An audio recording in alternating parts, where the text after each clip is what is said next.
cyane amatoroshi yacu twese ikamara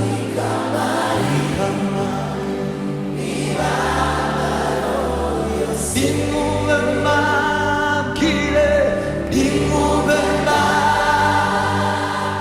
igizina izina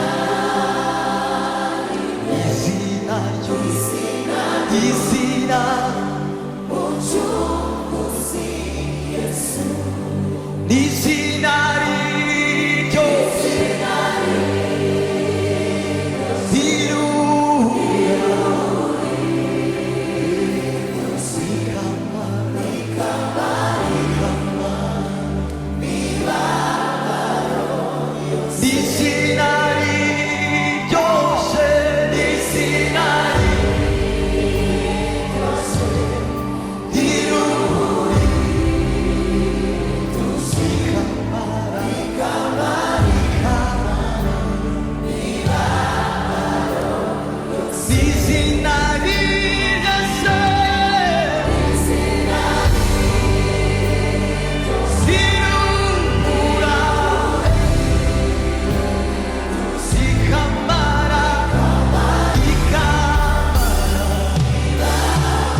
Bwana sifiwe.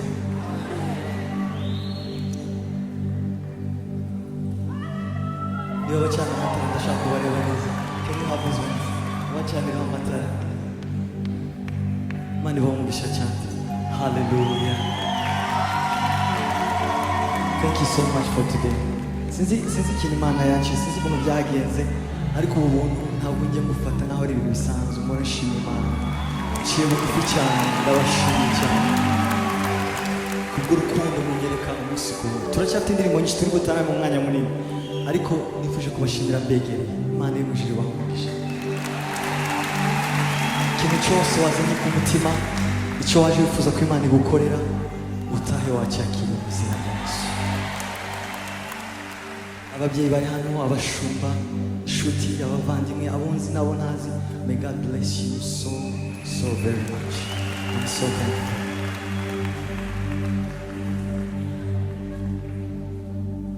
Imigambi yawe singira, imbaraga zawe ziriza, ibidashobora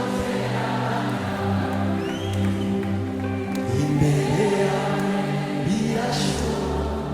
Imigambi